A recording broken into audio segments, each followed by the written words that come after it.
जय हो साधकों। सावन के इस पवित्र महीने में आप सभी का स्वागत है। और इस समय भी जब मैं इस वीडियो को बनाने के लिए तैयारी कर रहा हूँ, तब भी बहुत ज़ोरों की वर्षा हो रही है और ये एहसास करा रही है कि सावन के पवित्र महीने में जब पृथ्वी का कण कण अपने आप में निखर जाता है, अद्भुत हो जाता है, सुंदर हो जाता है और एहसास होता है कि सावन है। मैं आपको एक महत्वपूर्ण साधना के बारे में जानकारी देने जा रहा हूँ, जो कि भगवान शिव जी की कृपा को प्रत्यक्ष देने वाली है। और मंत्र तो लगभग आप सभी जानते हैं, पर विधान गोपनीय है।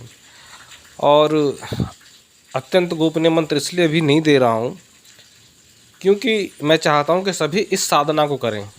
जो ज़्यादा गोपनीय मंत्र होते हैं वो किसी राशि विशेष के लिए, किसी व्यक्ति विशेष के लिए होते हैं, और जो सर्व सामान्य मंत्र होते हैं उन्हें सभी कर सकते हैं।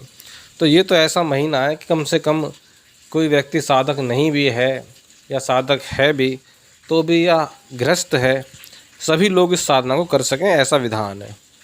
इस साधना की विशेषता ये है कि इसमें अनुभूति बहुत होती हैं और ये 31 दिन की साधना है। इस बार सावन का महीना, जैसे मैंने पिछली वीडियो में बताया था कि 58 दिनों के लिए इस बार सावन का महीना है। तो उसमें से जो अच्छे साधक हैं कम से कम 31 दिन का जो समय निकाल सकते हैं अपनी साधना को पूरा करने के लिए। इसमें आपको रात्रि 9 बजे से साधना चालू करनी है। प्रातःकाल आप सुबह सुबह जाएंगे मंदिर में स्नान करके शिव जी के, और वहाँ जाके जल से, कच्चे दूध से स्नान कराएंगे। और उसके बाद में बिल्वपत्र भगवान शिव जी के ऊपर चढ़ा के वापस घर आ जाएंगे, प्रार्थना करके कि वो आपको साधना में सफलता दें। और उसके बाद रात्रि को 9 बजे पीले वस्त्र पहन करके, पीले आसन पर बैठ करके, रुद्राक्ष की माला हाथ में ले करके, सामने लकड़ी का बाजोट बिछा के, उसके ऊपर शिव यंत्र स्थापित करके और रुद्राक्ष की माला से आप जप चालू कर देंगे। और इसमें आप डेली जो आप जाप करेंगे 31 दिन तक आप इसमें जाप करेंगे। और आपको इन 31 दिनों के अंदर में कम से कम 2 लाख मंत्र जपों का अनुष्ठान करना है। 31 दिन के अंदर 2 लाख मंत्र जपों का अनुष्ठान करना है। अगर 2 लाख भी आप नहीं कर सकते हैं तो 1.25 लाख मंत्र का संकल्प तो अवश्य लें ही। जो पूर्ण विधान है वो 2 लाख का है, और अगर 2 लाख का नहीं भी कर पाएंगे तो आप 1.25 लाख का अनुष्ठान तो करें ही, ये बहुत ज़रूरी है। अगर आप 1.25 लाख का अनुष्ठान भी कर लेते हैं इन 31 दिनों में और संकल्प लेते हैं कि भगवान शिव की अनुभूति मुझे हो, उनकी कृपा मुझे प्राप्त हो, या कोई ऐसा काम आपके जीवन में अटक रहा है जो बहुत लंबे समय से करने के बाद भी आप उसको नहीं ठीक कर पा रहे हैं, कोई बड़ी बाधा आपके जीवन में आ गई है, कोई कर्ज आ गया है, कोई ऐसा शत्रु हो गया जो बहुत परेशानी आपके जीवन में उत्पन्न कर रहा है, तो उसके लिए आप संकल्प ले करके, या किसी भी बाधा के लिए संकल्प ले करके, इतना पवित्र महीना है इसे आप खाली ना जाने दें, मेरा कहने का मतलब ये है। और कल सोमवार भी है, और कल शाम से या रात्रि से साधना को आप चालू भी कर सकते हैं। तो ऐसा संकल्प ले करके कि मेरी फला बाधा भगवान शिव की कृपा से दूर हो जाए, और फिर आप इन 31 दिनों में 1.25 लाख मंत्रों का अगर अनुष्ठान पूरा कर लेते हैं तो बहुत ही उत्तम आपको इसका रिजल्ट मिलेगा, फ़ायदा मिलेगा और अनुभूति होंगी।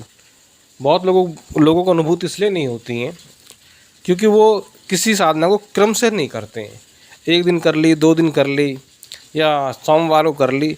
जब तक एक कंटिन्यूटी आपकी साधना में नहीं बनेगी, जब तक एक लगातार आप साधना में बैठना चालू नहीं करेंगे, जब तक साधना में एक रिदम नहीं बनेगा, तब तक उसका लाभ भी आपको नहीं मिलेगा। तो 31 दिनों की ये साधना आपको करनी ही है।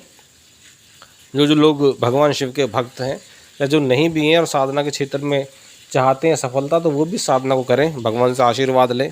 ये महीना सभी के लिए, भगवान शंकर सभी के हैं और बहुत ही सहज सरल देवता हैं। देवताओं को भी आशीर्वाद दिया है, दानवों को भी आशीर्वाद दिया है, उनके आशीर्वाद में कभी कोई भेदभाव नहीं हुआ है, और सबको ही वो एक प्रकार से भर भर के आशीर्वाद देने वाले देवता हैं। तो 1.25 लाख का आपको जप करना है, 31 दिन में जप करना है, रात्रि को 9 बजे के बाद करना है, ये पहली शर्त है।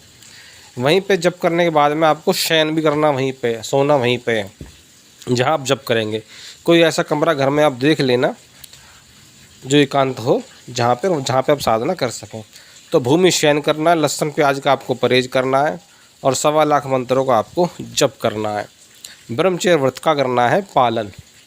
अगर ये सभी नियम आप पालते हैं, इन सब नियमों के अनुसार इस साधना को पूर्ण करते हैं और 1.25 लाख मंत्र जब आप संपन्न करते हैं तो आपको कुछ अनुभूतियाँ इसमें होंगी।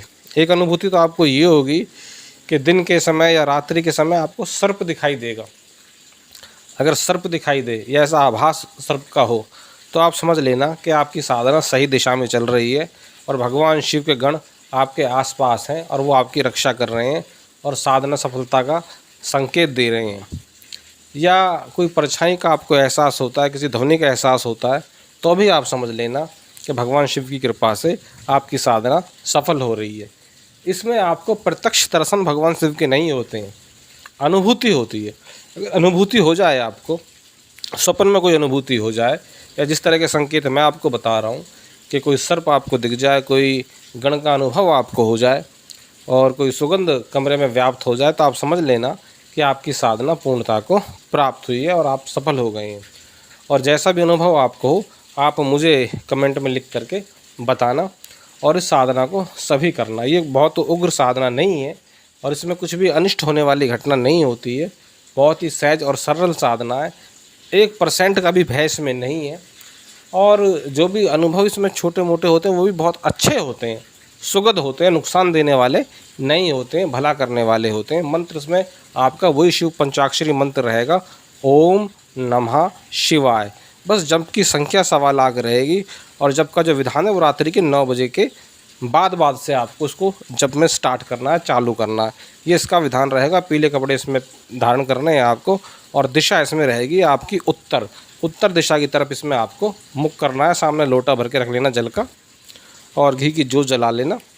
बस यही, इसी तरह से ये पूजन जो लगभग सभी अधिकतर पूजाओं में किया जाता है, पंचोपचार पूजन, धूप दीप नैवेद्य यानी प्रसाद, फूल और चावल, इन 5 चीज़ों को लेकर के कि हे भगवान शिव मैं आपको नैवेद्य अर्पित कर रहा हूँ, हे भगवान शिव मैं आपको पुष्प चढ़ा रहा हूँ, हे भगवान शिव मैं आपको चावल चढ़ा रहा हूँ, हे भगवान शिव मैं आपको धूप दिखा रहा हूँ, हे भगवान शिव मैं आपको दीप दर्शन करा रहा हूँ। ऐसा कह करके ये आपका पंचोपचार पूजन हो जाएगा और फिर आप अपना हाथ जोड़ करके मंत्र जप चालू कर देना। और ओम नमः शिवाय मंत्र से पहले आप ओम गंग गणपतिये नमः, ओम गंग गणपतिये नमः, इसका भी 51 बार जाप कर लेना। एक बार अपने गुरु का स्मरण कर लेना। कोई गुरु नहीं है आपका तो भगवान शिव को गुरु मान सकते हैं या मेरा मन में स्मरण कर लेना और उसके बाद साधना को आप चालू कर लेना। आपकी साधना सफल होगी, आपको लाभ मिलेगा और जो भी जीवन में संकट हैं, कष्ट हैं, वो आपके ख़त्म हो जाएंगे। लेकिन होंगे साधना करनी चाहिए। कोई खामा में मेरा प्रवचन सुन के ख़त्म करना चाहता हो, करवाना चाहता हो, तो 1% ख़त्म नहीं होगा। वो अपने घर खुश, मैं अपने घर खुश। मेरी बात समझने की कोशिश करना, साधना करो, सफलता प्राप्त करो। जय भगवान शंकर की।